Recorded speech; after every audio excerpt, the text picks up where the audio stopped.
and I didn't get any more clients after that with outreach. Mm. But I started my personal brand, Mm. and I started making videos, and I got a client through that.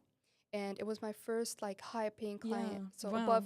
above three numbers. So it was like 1,000 plus Yeah. for the first time. That's so And cool. yeah, My goodness. I love yes. that so much. Thank you so much. I have a very similar story to yours. I know Yeah. a lot of people who follow me might know this already. Maybe not know Mhm. my whole story, I guess. But I also started in dropshipping as well. Yeah. Like, because it's where everyone hears about. Yeah. When you type in make money online, you hear dropshipping. Yeah. Or the first thing that comes to your mind is dropshipping.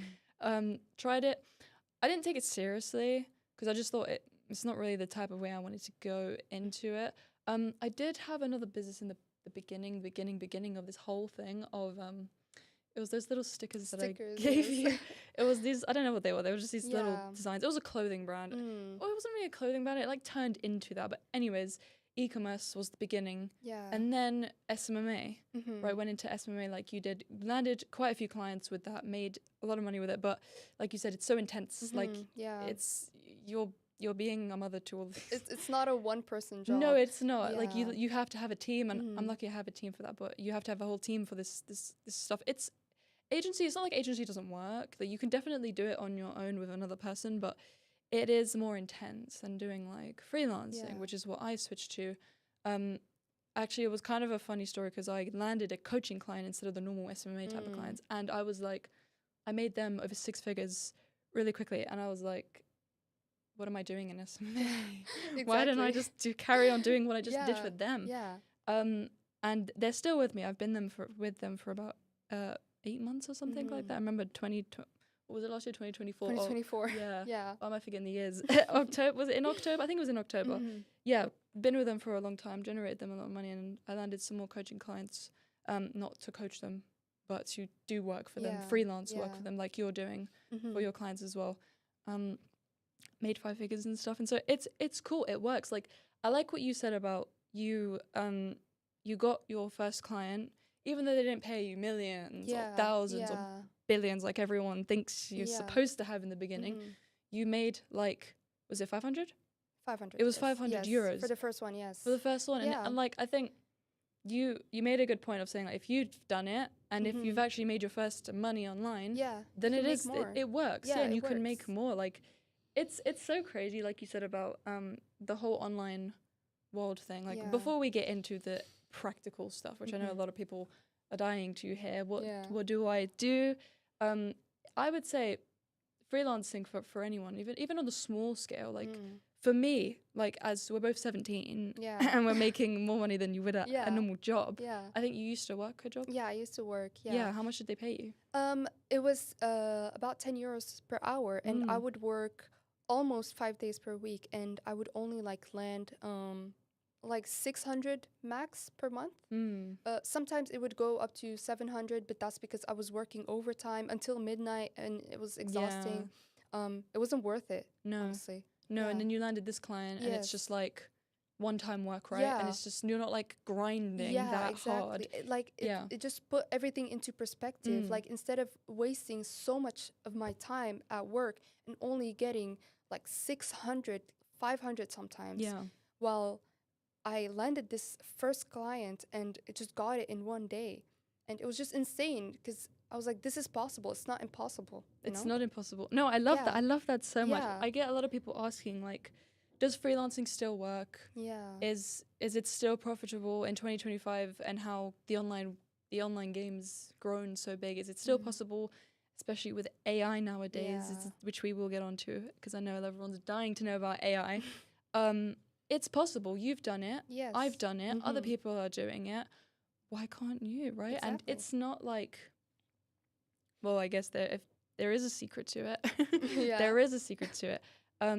But if we're able to get our first few clients, then surely you can, like people watching this, you can do that as well. It's not like impossible. But I would say, I know a lot of people say like, oh, what business model? It's not even really a business model, to be honest. Honestly, It's like you learn a skill and then you monetize it and people pay you. And you don't even have to like go big with freelancing. Even if you want to like have something that's, I don't know, I know like people say side hustles and stuff, but even if you wanted it to be like that and you just landed like 1 or 2 clients, you can still make 4 to 5 figures, even with a few clients. Like I remember in the beginning when I had only a few clients, I was making still good money with only a few. So even if you don't want to go completely big, like it's still a really good like, is it a model or whatever? So it's really good.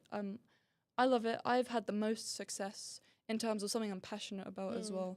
With clients, I'm giving them the best results with it, and you can make a lot more money with it anyways. So on the topic of getting clients, what was the, I guess, the, what do you call it, getting your first client, because I know a lot of people want to know this. What was the exact story behind it, like the outreach, the struggle of it, what was going through your mind, and then what happened when you got it, and like that kind of thing? All right, so I'm not gonna, I am gonna go into detail because it's a very short story. Yeah. So I might as well just go into detail. You might as well. So first, I was very scared. I was just terrified because I was like, there's no way this is gonna work. There's no way I'm gonna make anything more than $100 because there's people working student jobs and they only get like $500 per month. And I was like, there's no way that I can just get it at once, you know? So I was scared. I was like, there's no way anyone is going to accept my offer. They're probably going to call me ridiculous or, yeah. So I went to this copywriting community on Discord, and I just went to the wins section, you know? And I started scrolling through it, and I just saw that so many people every day are landing clients for thousands of dollars or euros or bucks. And I was like, you know, if they can do it, I can do it too. And I also had these thoughts going through my mind of like, I'm only 15. There's no way anybody's going to take me seriously because I'm way too young. And I was like, you know what? I'll just do it. I'll just jump right into it because if I don't try, I won't know. Yeah. So, like I said, I searched up lifestyle coaches Instagram. And I gathered those profiles and I started doing outreach. And basically, I'm not really going to say, I don't remember the exact message that I sent, but it was more like, I can help you shoot up your conversion rate by this percent. And I'm going to do it like this. And like, I kind of went into detail into what I'm going to do. And I sent the same message, just the hey client, hey prospect. I changed the name. That's all I did. And I copy-pasted the message to all the profiles that I found. And I immediately closed my laptop and went to hide in my bed. Oh, no. And, I feel that. Yeah. I was really scared. And I was like, okay, I'll just forget about it and sleep. And tomorrow, maybe by surprise, I'll have a bunch of DMs. You know, maybe by surprise. So when I woke up, I didn't have any replies, and I was like, okay, maybe I should just try again. Maybe it takes more than this. Okay, I was starting to lose hope, kind of. Yeah. But in the evening, when I was about to open my laptop to do the same process again, I got a message from a prospect that I reached out to, and she was like, okay, great, let's just hop on a call. And I was like, how? Like, how did I just do that? Like, is it really that easy? Is it like that straightforward? Because like, it's my first time doing outreach ever. So I was like, there's no way, this is too good to be true. Yeah. So I did get on the call and she was like, okay, how are you going to do this? And I told her and I showed her and she was like, okay, you get it done, send it to me and we'll work together. How much do you charge? And I was scared to say 500. Because I thought that she'd be like, there's no way, I'm not paying you. Yeah. But I did it anyway. I just said, 500? And she was like, all right, that's cool. Send me your Stripe or whatever, like, payment link. And I did. And I got the 500. That's you know?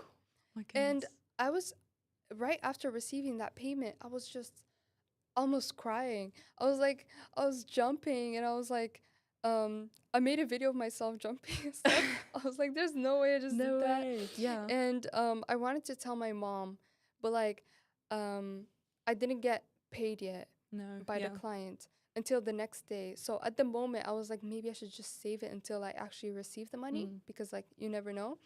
And when I actually received the money, I was just so happy. I was like, okay, now I'm really motivated to do this. Okay, because I finally know that it's possible to make money. And in terms of fulfilling the work, it was not that hard.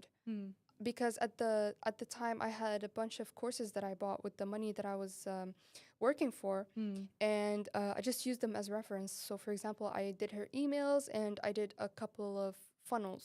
I did 2 funnels, and fulfilling the work was pretty easy. Worked a few days on it, and she was happy with it. And I don't quite remember why we didn't continue working together, but now that I think about it, I should probably reach out to her again.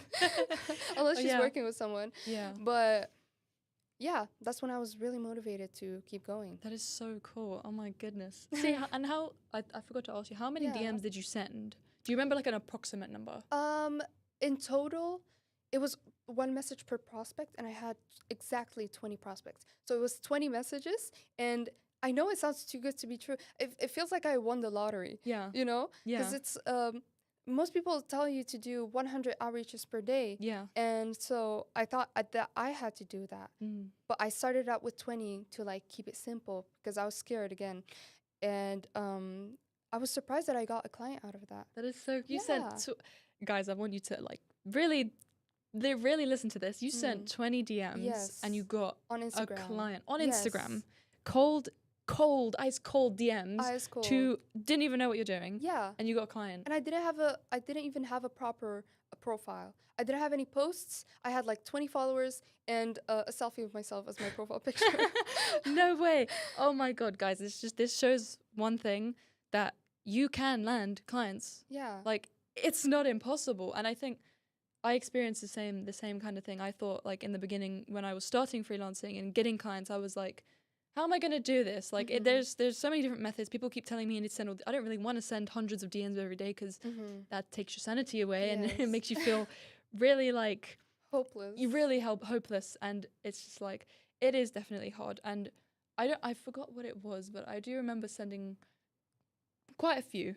I think it was I sent like for a few days. It wasn't like one day, but I remember I sent about like I think it was about 100 maybe in about those few days. Yeah. I think I aimed for about 30 per day because I don't want to get banned or anything, but I sent it to these business owners and people started replying to me and I actually booked calls with them and they became clients. So it's not impossible. Exactly. It's very possible. It's just about doing the right things to actually make it happen. I know a lot of people are like, well, what do you do then? What do you do? And I was talking to another freelancer that I mentor and stuff, and he told me the other week I sent 70 emails and cold DMs to 70 business owners, and one of them, it was for YouTube script writing, so that was the freelance work he was trying to do, and this guy is not even that, he doesn't know what he's doing. He said I've never done cold outreach before, and he winged it. He sent it. I think he showed me the message. It wasn't like the greatest message. It wasn't like what you'd expect. And he sent it.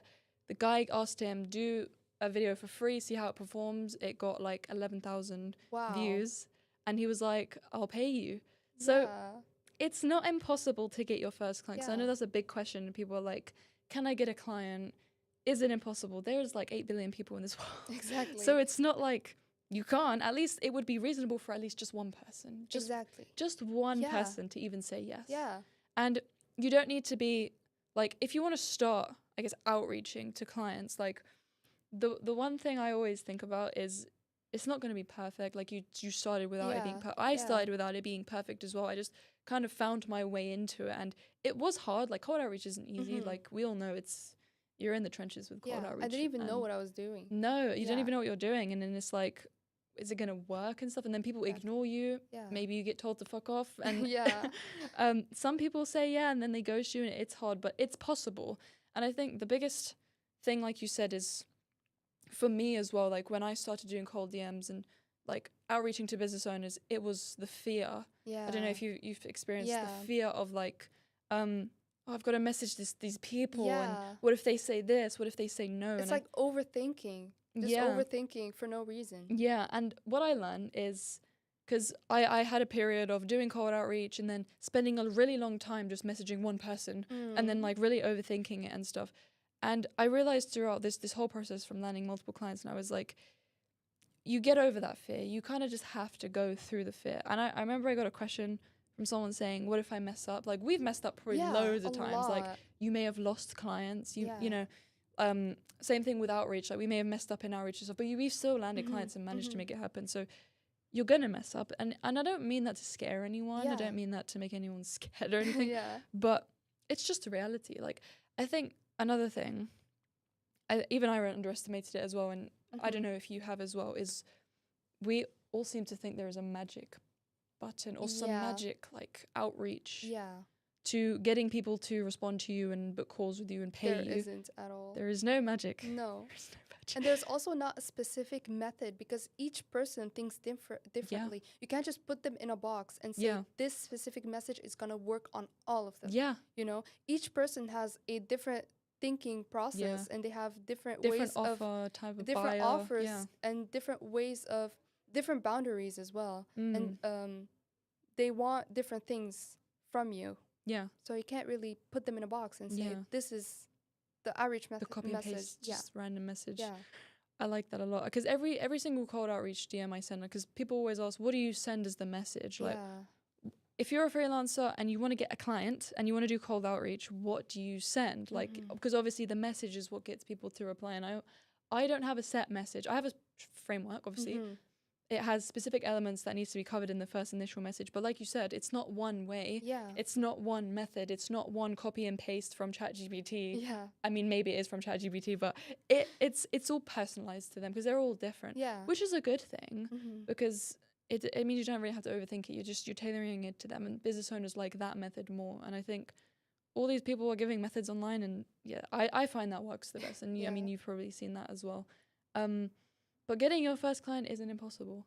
And even getting more clients, like you said, once you've gotten it, there's no way you can't get the next or even the next 10. It's not like there's a magic roof right above your head once you get your first client. Yeah, I know it definitely feels like there is a magic roof. Yeah. Because if you've never done something like that before, you're probably going to be like, well, I don't know if I can achieve something like this because your brain just hasn't seen it. You've seen other people do it and you're like, either so far away from that, it feels impossible. And what's funny is when you get your first client, it's like, well, that was easy. It's like a realization that it's possible. Yeah, and you're like, oh, like that could have been easier if you're someone who struggles. But I think a lot of people might not like this, but this is going to go against what a lot of people maybe say. I don't really know, but you just have to do the cold outreach. You know, you just have to do it. And it's not like anyone here is going to run ads because everyone wants to just start. If you're starting from the bottom, you're going to have to do cold outreach. So it's not impossible to get your first client. Okay, so that's getting clients, right? Outreach, cold DMs, right? Let's say you're a freelancer starting from complete scratch. This is another question we had. What's the best skills to learn as a freelancer in 2025 that are the most profitable? It's quite a lot. There's a lot, yes. I think there is loads of skills, but it doesn't mean you have to learn all of them. Yeah. Like your copywriting. Yes. And I started with copywriting. Because now you've gone into like other stuff like we do as well. Yes. And that's the cool thing about freelancing because you can do whatever you want. Like you can do video editing, thumbnail designs. I feel like all you have to do to start freelancing is just pick one because all of them are equally hard or equally easy. They're all equal in difficulty. You just have to pick one and stick with it for as long as you can, because if you switch, then you have to start from zero again. Yeah. But at the same time, like some people have previous experience in certain skills. For example, video editing. Maybe they edit for their own YouTube channel and they want to start doing it for other channels. That's fine. If you know you have an advantage in skill in something, I think you should go for that. But if you're literally from scratch, you should just pick one. There's not one that's easier or harder or more profitable, really. Maybe there is, but in terms of skills, all you have to do is just pick one and become the best at it, and you're inevitably going to make money. It's like money is just a side effect of you being good. Yeah. You know? I like that a lot. Because I remember you saying you don't just do copywriting, you do more than like just growth operating. Like a lot of people watching this are majority freelancers, but more just freelancing in general. Like you've video editing, thumbnail design, copywriting, obviously, all this other stuff, right? I've also learned all these other skills, and I think from learning all of these freelance skills, I think, I don't know, both of us, if you have, I've come to the conclusion that all of them have gotten results for clients. Clients have paid me and you for all of them. Like clients have paid me for building them websites, building them funnels, creating their ads, managing their ads, managing their social media, writing their social media content, even managing their YouTube, creating everything. So it's not like none of the skills work. We've monetized pretty much all of them, right? Pretty much all of them. So it's, you just pick one. Like you said, you pick one that you enjoy, and you might end up branching out, but definitely in the beginning, pick one, go with that, and then eventually you'll figure it out. But it's, all of the skills are profitable. Like clients can pay you from just a minimum of like 500 to even about 1,500 and more, depending on what you do. So it's not impossible. If other people are monetizing that, then it is definitely possible. I used to think that like, what's the one skill that people are going to like, but they need all of them. Literally, because the business needs all of the skills. Like you do a funnel for them and they're like, well, I want to build an email list. Well, here's some emails. And here's some content that I'm making. Here's some content to warm up the prospects and stuff. And here's, I don't know, if you want to meet and manage your social media. So it's all possible. What was the next one? I think I was going to go on to something. I forgot what it was. It was something to do with the skills. Yeah. Well, more on the skills. Go on. When you pick a skill, you're like starting from scratch and you're just thinking, which skill should I pick? It's just about starting. It's like the longer you take picking a skill to learn, the longer it takes to like figure out what you actually want to do. Yeah. You know, when you start, when you just, for example, I randomly picked copywriting. I also had the option of video editing and going further into that, but I just picked because the sooner I start, the sooner I will get somewhere better, you know? So I sticked with copywriting, and eventually I found out about other things, and I also used my copywriting skills in the other business model that I'm doing right now, you know? So it's all about starting. Like the sooner you pick, the sooner you will get where you want. Yeah, and the ahead you'll be of where you used to be. Yes. What was you were still talking about the skills. Oh, there was one thing I wanted to add that a lot of people ask, and I used to think in the beginning, and it's something that I've realized is really, really, really important, is everyone asks, I want to get a client, I'm starting freelancing, I don't know what I'm doing. It was, what is it? You have to learn the skills before you can start thinking about going to get clients. Because in the beginning, it's like, what was I was learning Facebook ads for agency mode type of service is the skill that I was trying to monetize in the beginning. But I couldn't go up to a client by just watching some video saying you can run ads for these businesses and you'll make money. Well, how do you run them? So, and it's okay if you have to spend maybe 1 or 2 months just learning, because otherwise when you have a client, you don't know what you're doing, you lose them. So learning the skill, if you want an order of like freelancing from the beginning, exactly the beginning, go, like I said, pick a skill, pick that one skill, and it doesn't matter, like the same thing with us, like you start with copywriting, you haven't ended up just copywriting, you've got branched into other things like a growth operating type of thing. Same thing with me, you start somewhere and then you will eventually, but I think the biggest problem even for me, I think for a lot of people, and I want to give people this like, it's like inspiration, you don't need to worry, like don't rush, like you don't need to be an octopus right now, you don't need to know everything, you just need to, you find your feet, you find your way around it. But yeah, you have to learn the skill before you can actually start going to outreach to business owners.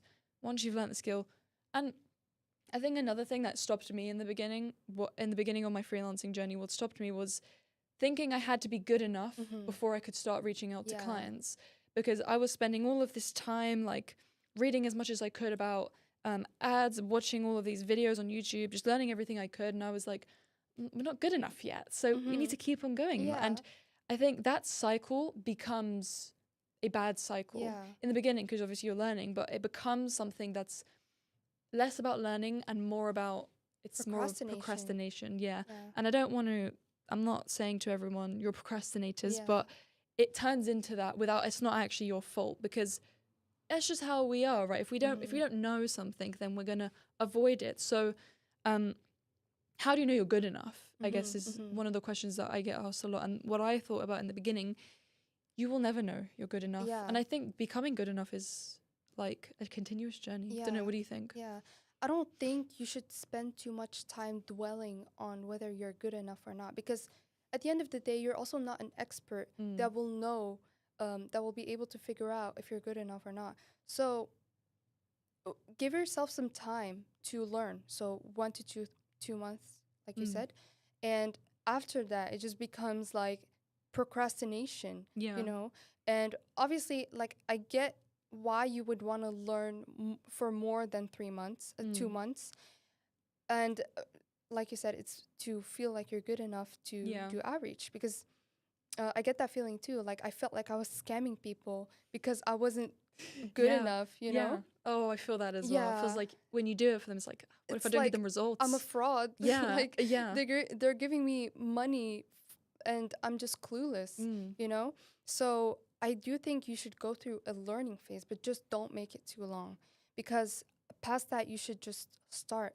And also, when you get clients, you learn while providing for those clients. So even if you lose your first client, at least you learned. Like, you actually went into the actual thing that you're seeking, and you look into, for example, their content, you see their stats, you see their revenue, and you learn more by having a client. So sure, learning phase, but past that, then you really need to start, you know? And also, like you said, why it's important to like work, to learn the work that you're gonna do. It's because when you reach out to a client, they can tell when you're a beginner or not. And also, a big part of selling yourself or selling an offer is like conviction. When you I love have this. a level of skill, like, at least, like, not having, like, only watching videos and stuff versus implementing, like, there's a big difference. Like, when you start, for example, copywriting, instead of just watching copywriting videos, and versus writing actual copy, like, you know that there's a difference in skill. There you know? is, yeah. And when you know that you at least have a tiny level of skill, you have some conviction when you go up to the client. You know, like I said, a big part of selling yourself or selling an offer is conviction. And that conviction, the client can literally smell it, you know, especially when you get on a sales call. When you're not that good, or when you don't have a minimal skill level, you aren't sure of yourself. You're not sure. You're not convinced. You're not confident as well. But when you at least know the fundamentals of a skill, you can sell yourself.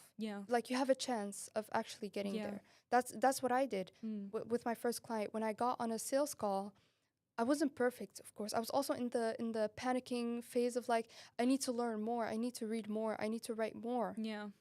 But I knew that I've written copy before, and I've implemented some things before. So I have a level of skill. Maybe it's not the best. Maybe I'm like even below beginner level, but at least I have done it before. I have learned about it before. It's not like I'm completely clueless, you know? But yeah, you need to have a level of skill, but just don't spend too much time learning, because eventually you just need to start. Otherwise, you'll just stay like that forever, you know? And a big part of learning is implementing rather than reading. That's a really good point. Yeah, because like you said, it's all good and all to learn the skill in the beginning, but eventually it becomes counterproductive, because then you don't actually ever get started. And I get the feeling of not feeling like you're good enough in the beginning, because you're like, well, I don't want to scam my clients. And you have that imposter syndrome type of feeling. And it's not nice, because like you said, clients are paying you money and you don't want to like let them down. But I find that for me, what made me more confident, and I'm sure you would feel the same way, is when I started landing my freelance clients, I became more confident, obviously, because you start doing the work. I started, implementing the work and actually getting them results. And then you realize like, oh, I need to do this next time. I need to do this. And this is what I actually need to learn. You start unlearning things and you start relearning things and you become better. There is an analogy that goes, whenever you start learning any skill, let's say you want to learn how to drive, right? I've never driven a car before, but let's just say I'm sure this is exactly what would happen. Let's say you want to learn how to drive a car. If you just watch videos of people driving cars and you read books about people driving cars, but you've never driven a car, and then when you go in the car, you're not going to be good. Yeah, exactly. So you become good by getting in the car and driving the car for a long period of time and, driving the car. So it's the same thing with your clients.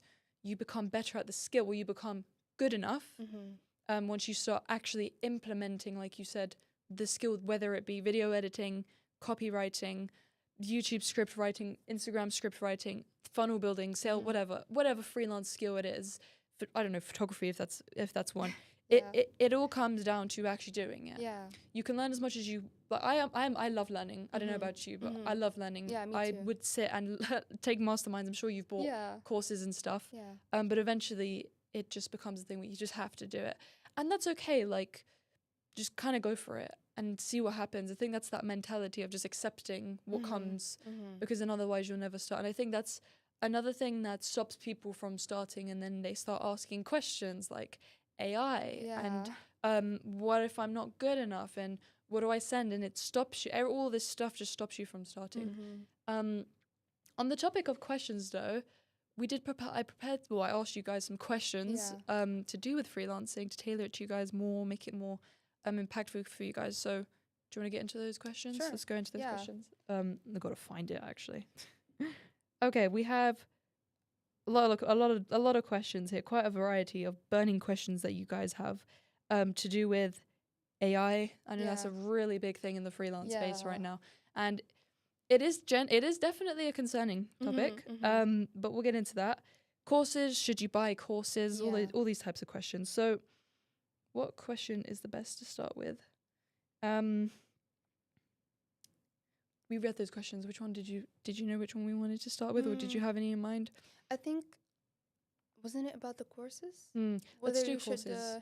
Whether you should buy courses? Yeah. So if you're starting as a freelancer, the biggest thing for me was not knowing what to do, not knowing if what I'm doing is right, if I'm doing it in the right order, and actually wanting to follow something that's actually right.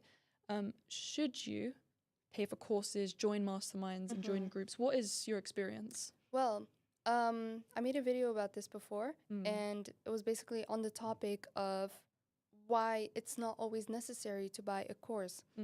What I did when I just started, because again, I was panicking to learn as soon as possible so I don't scam my clients, I bought a course for 400 euros.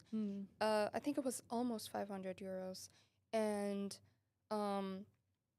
I kind of regretted the purchase because after looking into the course, I realized that a lot of this information is just out there online, and it was really more about implementing that information rather than just buying an information and just learning and trying to write everything and write the fundamentals. Of course, it did help because there were some things in it that I didn't know, but it's just that because I paid for the course, I paid extra attention to it, and I learned extra because I put that sacrifice of giving away my money.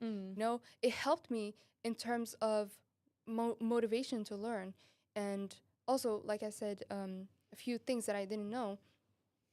But honestly, I don't think that buying a course is necessary to make something out of freelancing or out of the skill that you're learning. It's not always necessary, but if you really feel like you need it to, like I said, motivate yourself, then you should go for it. But as long as it's not a big sacrifice financially for you. That's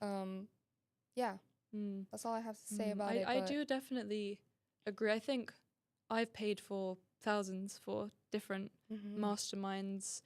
There is two things that I've definitely taken from those, because I know a lot of people watching this are probably thinking, well, if I want to take it seriously, should I pay for a course or join a group or a mastermind?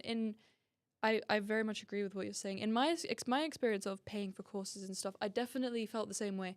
Because when I started buying courses and programs to help me with my freelancing and my other business models that I was for agency before this, it was, the funny thing is when you get in the this is some of the courses, that this is only some of the courses, because you have to you do have to go through some to find the good ones. I mean, that's just how it works. That's what I've experienced. But some of the courses that you buy is they reveal to you what you should have been doing anyways. Yeah, exactly. So it's not a bad thing, but it's a good thing, because you wouldn't have really have known that before.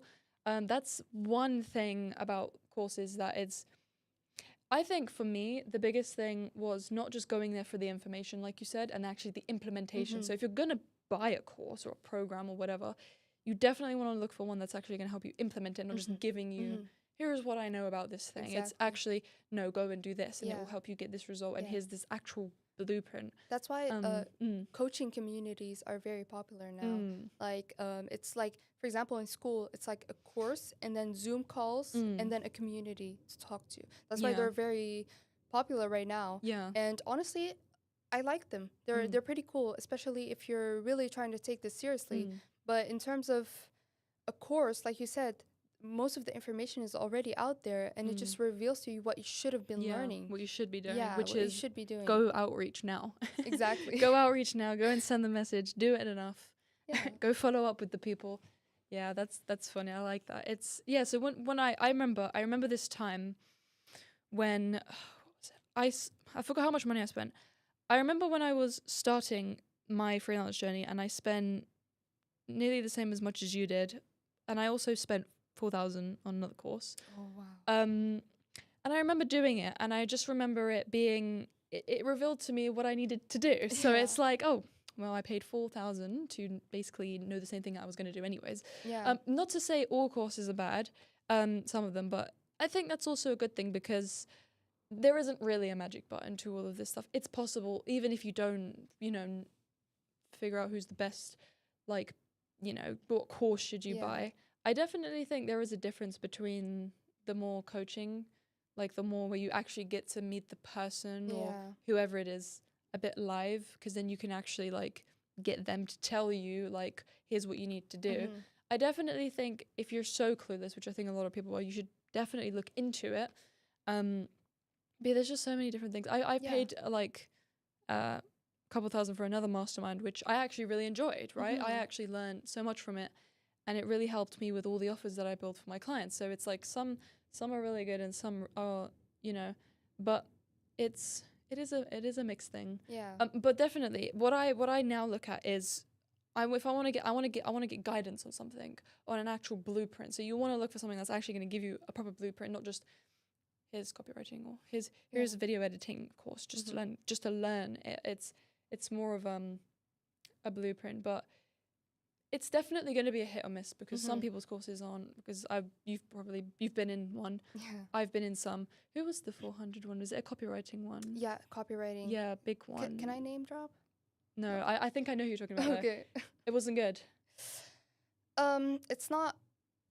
It's too basic. It was very basic. It was just a bunch of categories when it comes to copywriting. So, for example, sales pages, emails, email marketing, for example. Oh, I and see. in each section, there's like a bunch of videos that you need to watch.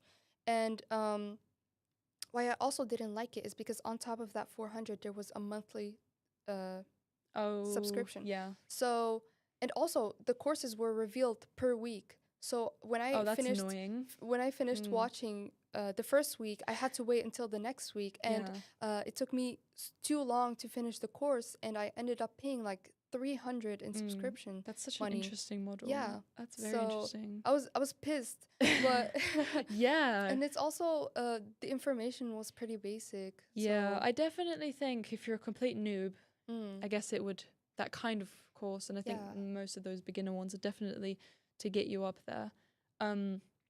It's a hit or miss, isn't it? It's a bit of a hit or miss. Yeah. But let's go into some other questions. There was a question about AI, which I think everyone's really dying to hear about, because Actually, AI has been leveling up crazy. Like, I used to hate AI so much. Same. It, like, when it first came out, it was like, there's no way this can come up with content or copy or an email. This was just like a year ago. Like, it couldn't write proper copy.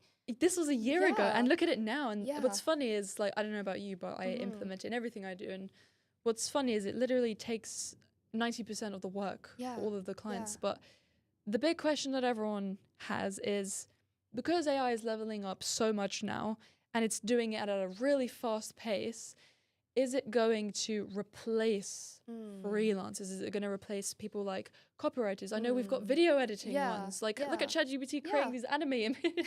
I'm not gonna lie, I sat there for a long time doing that, but it's creating thumbnails. It's creating all this stuff. Like, if AI is as good as that, what's the point in me starting freelancing, right? So what's your take on that? Well, I don't know, because I'm not an AI expert, what's going to happen in a year from now. Because you've seen the transformation of AI. Like, a year ago, you'd say, like, write some ad copy and it would come up with the worst ad copy ever. But now it's like making these hyper realistic videos that you can't even, like, tell from reality. Right? But what I do think for now is there's going to be people making money while using AI anyway. So why can't you be one of those people that are taking advantage of AI being so advanced and using it to your advantage and just making money with it? You know, making money is never going to become impossible. And so when it comes to money, I think this opportunity of making money with freelancing will stay for the next few years. I mean, again, I'm not an expert in AI and how it's going to evolve, but like I said, there will stay, like, this opportunity will stay for a couple of years while AI is existing. Of course, it's AI is really going to, like, merge with the freelancing space a lot more.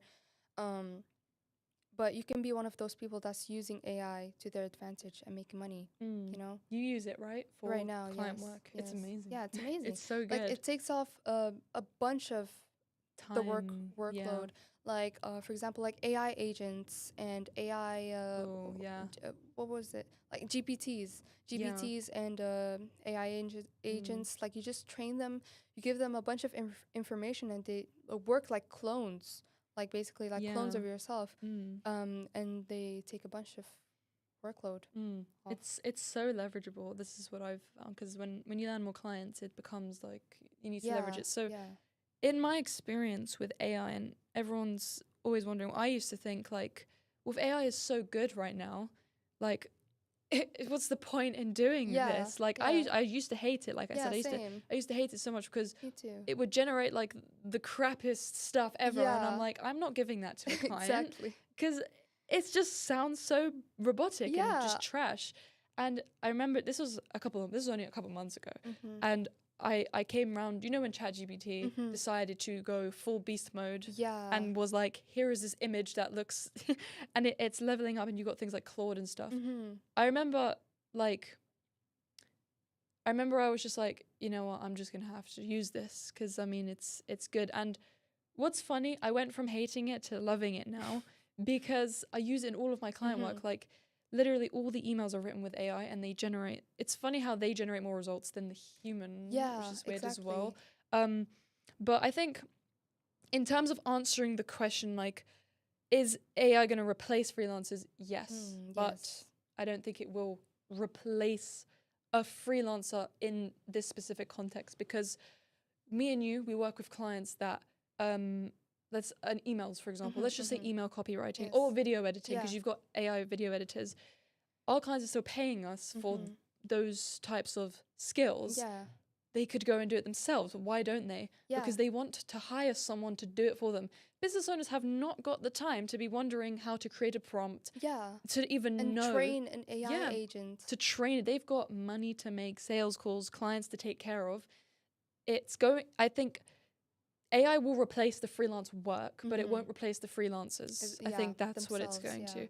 And I mean, I don't really know what's going to happen in the future, but even though it's as good as it is, and even if it decided to become amazing, business owners are still going to want someone else to do it. There's a reason why, for, script writing, they could write it themselves or build a funnel. They could do that themselves. There's templates available. But why do they come to freelancers? Because freelancers do it for them. Yes. And that's a big pain. People don't want to do it, so they go to other people to do it. So the answer from experience, clients actually paying us for these same skills that AI has technically already replaced, no, it's not going to replace. I think in the broader online world, it like there are definitely jobs that I've seen have been replaced, but there's still going to be a human involved to at least even manage the AI, right? At least someone. So I don't think. And remember, we're freelancers. We're not like a whole agency or a whole team. You're one person with an AI.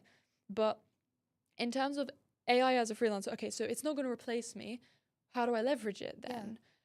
Like, quite a few months, in these past few months, I've landed quite a lot of clients in the work I'm doing, and you've probably had this experience as well. It's so much, it's so much work. It's like, I've got to figure out how to write this, I've got to do this, and it's not scary, but it's just like, it takes time. It just takes time, and it's like, how do I leverage this? Because when you can leverage something to do it for you, like what business owners do to save time, right? We want to save time with the work that we do. Like I said, I've now basically replaced a lot of the stuff that I do manually, and you as well. Yes. Replace manual work with AI to do it. And obviously that comes with training it, because you can train custom bots, agents, even like, I'm sure you've done the same thing. I've created custom bots for clients. I have to. Claude as well. I'm coming around to this Claude thing. It's actually really good. Yeah. It's actually kind of better than ChatGPT. ChatGPT is still good if you have that custom, but AI is not something to be afraid of. It's something to embrace and like let in. And this is something I had to come to around the fact of, because I didn't like it. And I know there's a lot of controversy around how it's like everything online is basically AI now. And it's like, oh, so sick of that. Yeah. But it's leverageable. And when you have clients, like, you don't want to end up it being working a 9 to 5, because you might as well go and do that. So just get the AI to do it for you. I have never created an AI agent before. That's a thing. Yeah, that's a thing. That's a thing. Yeah. You can get the AI agent to do it for you. It's like you build a whole different person. Yeah. Basically. You just create another freelancer. Yeah. You don't even have to really do much. Exactly. That's so interesting. Yeah. I'm going to look into it. I actually haven't even created an AI agent before. But custom bots, they've helped me, my clients. They've helped your clients. Yeah, custom GPTs on ChatGPT. Yeah, you got to train it. Yeah. But it's easy with the right knowledge. Yeah. Yeah. You just, pretty much all you need to do is like give it a bunch of copy references and then just give it the task. Like, this is what it's like a job description. Yeah. You know? The master prompt and all that stuff. Okay, let's move on. So I hope you guys know this. AI is not going to replace you. And another thing that I don't want to be like abrupt about it, but it's something that I also used to think is, because a lot of people think AI is going to replace them, they delay getting started. Yeah, exactly. Because it's like, well, if AI is going to do it, I might as well not do it. But actually, it's not going to replace you. It's something to leverage, and we've both learned that. Yeah. Let's go on to some other questions. Right, we've got about 5, maybe 10 minutes onto this. So yeah, even when you have clients, leveraging AI will help you fulfill them. So it makes your life fun, more easier. Anything else we could go on to? Do you have anything? Let me just remember. I know we've gone, I feel like, personal branding. We haven't gone through this. Personal branding, guys. All right. Yeah. We've both done this. Both landed clients, multiple clients from personal branding. Is it something you need in 2025 as a freelancer? How much do you need to do it? Do you need to have a personal brand as good as Alex Hormozi? Like, can you still land clients even not having the most amazing? Is it important? Does it actually get you clients? What is your take on it? Well, I know people that literally became millionaires without a personal brand. But from my experience, I didn't start making above like in the hundreds until I started my personal brand, because I got my next client after the first client from my personal brand, from the videos that I made on YouTube. And it's a huge opportunity, first of all. And if you just want to make things easier for yourself, like even if you're going to go out and do outreach, just the fact that you have a personal brand, people are gonna trust you more because you show your face.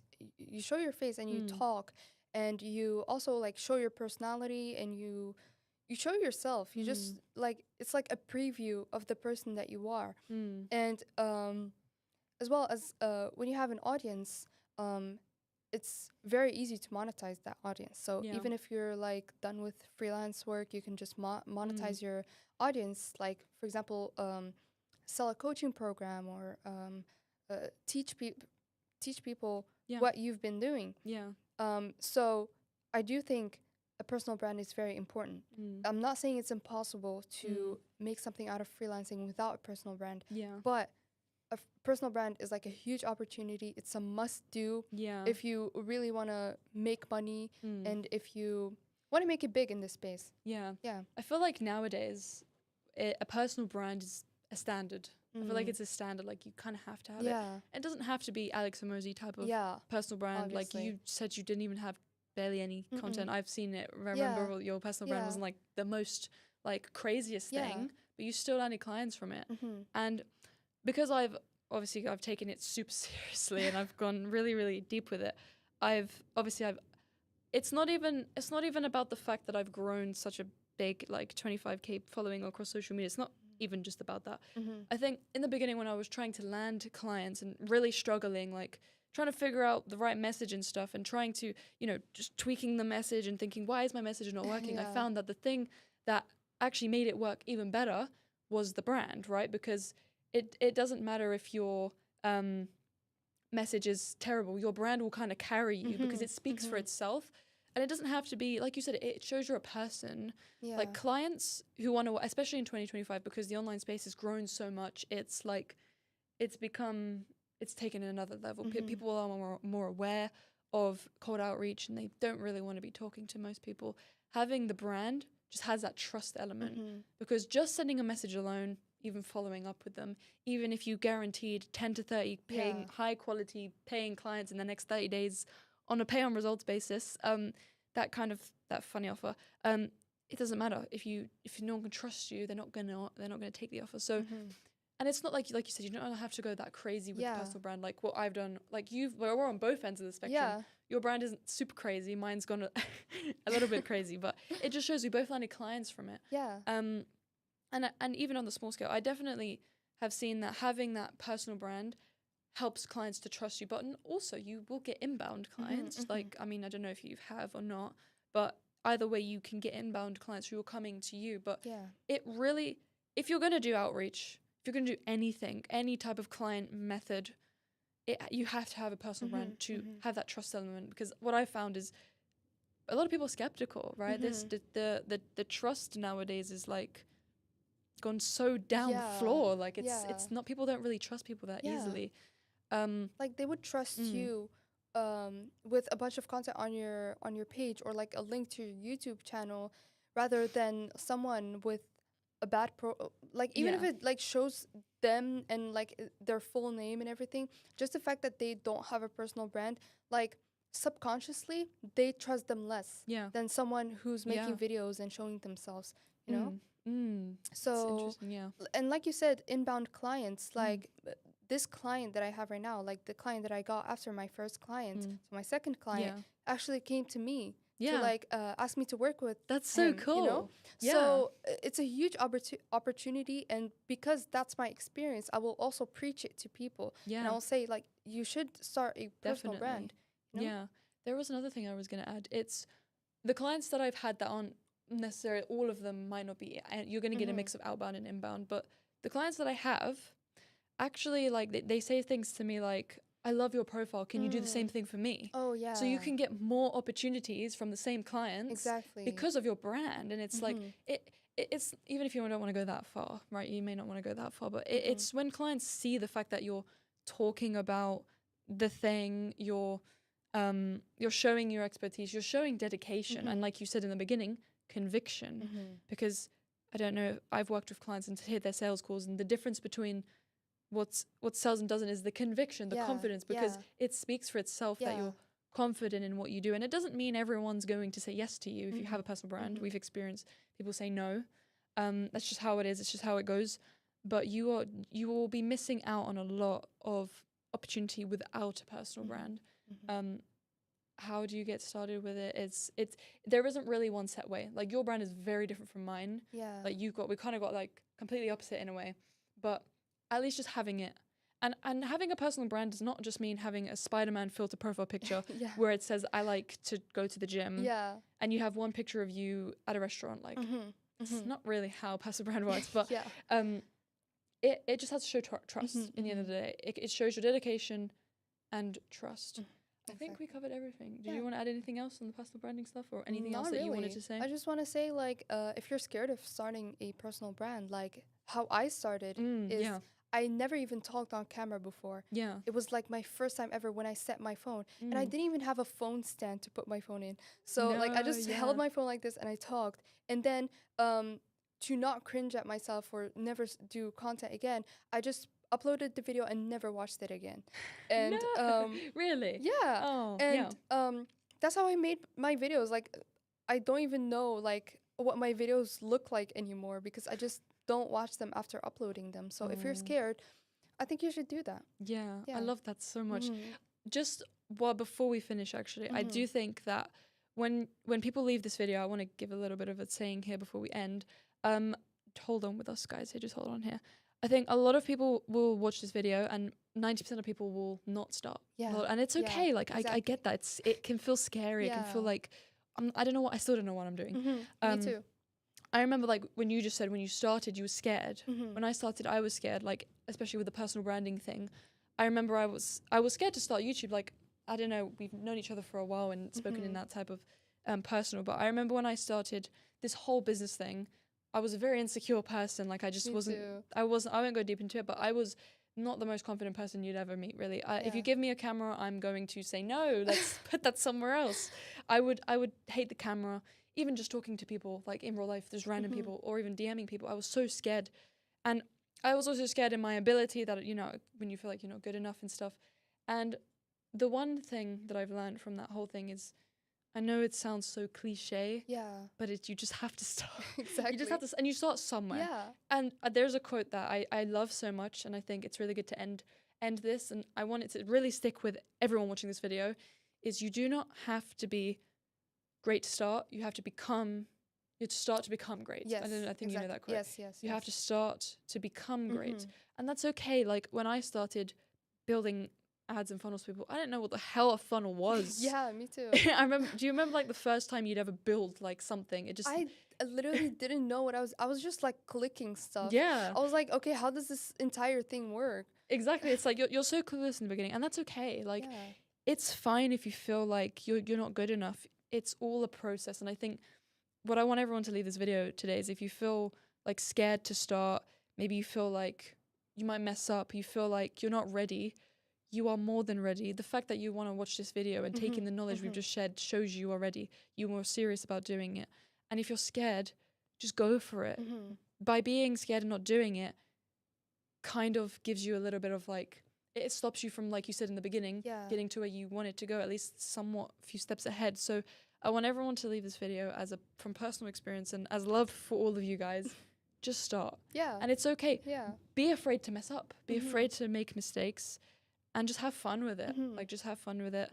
And yeah, that's the end of the podcast. Where can people find you? On YouTube and on Instagram. Okay, I will link Judy's YouTube and Instagram in the description. It will be on the screen as well, probably. So you guys can go and check out Judy's amazing content. You guys know where I am. We're on the channel already. We're on YouTube. If you do want to learn more about freelancing, how you can get started, you can go to, in the link in the description, there is a link to the Freelancing Freedom Academy school group where I share everything about how to get started with freelancing and learn skills and stuff like that. If you want more like this, then what should they do? Subscribe. Subscribe. Watch the videos and do something. Watch more videos, yeah. If you want to see more content, I'm on Instagram as well. And that's it. Thank you for watching. Yeah. And thank you for coming. Thank you. Is that it? Yeah, that's it. Awesome. Oh my God. All good. All good. Ooh, I love this podcast room. So nice. Oh my gosh. Hang on a minute. That felt a lot shorter than an hour. That did. Yeah. I'm going to do a little thing. I'm going to put that on my story. All right. If you're okay with that. Are you okay with yeah, of course. I'm just doing some B-roll for this whole thing. Awesome. Okay, cool. I'm gonna take a selfie. Go, go, go, go. This is so nice, you know.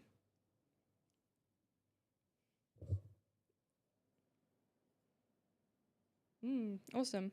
I love that. That did feel so short. It did. It felt so short. I think we covered good stuff, right? Mm-hmm.